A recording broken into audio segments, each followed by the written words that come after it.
Once upon a time, in a faraway kingdom, there lived a beautiful princess named Rapunzel. She was known for her long, golden hair that shimmered like the sun.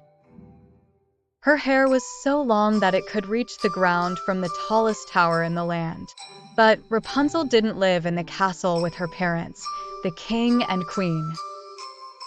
Instead, she was kept in a tall, lonely tower deep in the enchanted forest.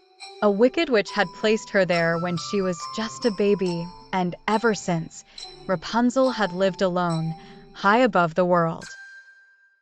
Every day, Rapunzel would look out from her tower window and dream of the world beyond. She would sing songs that echoed through the forest, her voice as sweet as the birds that perched on her windowsill.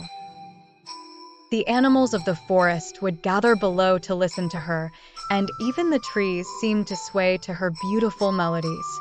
The only person who ever visited Rapunzel was the witch. Each day, the witch would stand at the bottom of the tower and call out, "Rapunzel, Rapunzel, let down your hair." Rapunzel would then lower her long, golden hair, and the witch would climb up to see her. Though Rapunzel was kind to the witch, she longed for freedom. She dreamed of exploring the world, of running through fields of flowers, and of meeting new friends.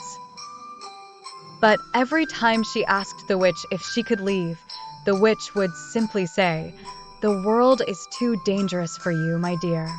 Stay here, where it's safe." One day, as Rapunzel sang her songs and brushed her hair, a prince happened to be riding through the forest. He heard her voice, so sweet and pure, and followed the sound until he found the tower hidden among the trees. He looked up and saw Rapunzel at the window, and his heart was immediately filled with wonder. The prince returned to the tower every day, listening to Rapunzel's songs from below. He fell more in love with her with each passing day, but he didn't know how to reach her. One evening, as the prince hid behind the trees, he saw the witch arrive. He heard her call out, "Rapunzel, Rapunzel, let down your hair," and watched in amazement as Rapunzel's golden hair cascaded down the tower like a shining waterfall. The witch climbed up, and the prince knew he had found the way to meet the girl who had stolen his heart. The next day, after the witch had left, the prince approached the tower and called out in the same way, "Rapunzel, Rapunzel, let down your hair." Rapunzel, thinking it was the witch, lowered her hair. But when the prince climbed up and reached her window, she was surprised and a little frightened. "Who are you?" Rapunzel asked, her eyes wide with wonder. "I am a prince from a distant kingdom," he replied. "I have been enchanted by your beautiful voice and have come to meet you." Rapunzel had never met anyone other than the witch, and she was both curious and excited to speak with someone new. The prince was kind and gentle, and soon they became friends. The prince would visit Rapunzel every day, and they would talk about the world outside, about adventures and dreams.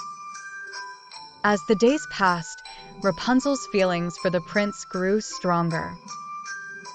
She knew she wanted to leave the tower and explore the world with him. But she was also afraid of what the witch might do if she found out.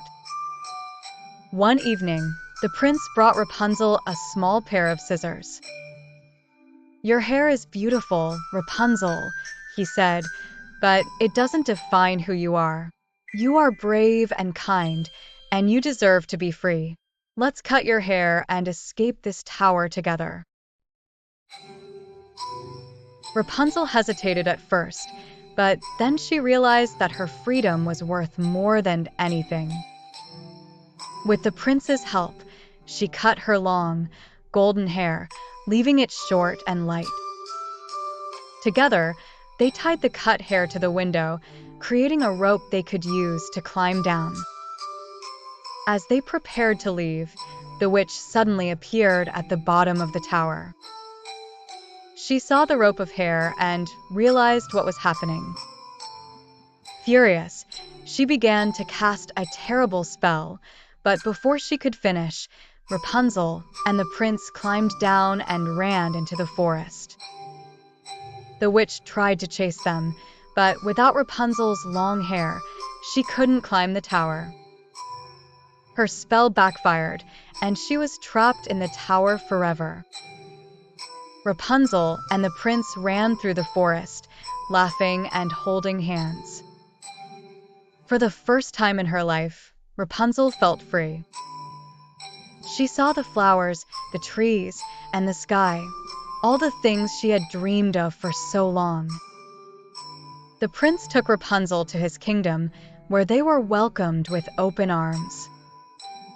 They soon fell in love and were married in a grand celebration. Rapunzel's parents, the king and queen, were overjoyed to find their lost daughter and welcomed the prince as their son. From that day on, Rapunzel lived happily, exploring the world with her prince by her side. She sang songs of joy and freedom, her short hair dancing in the wind.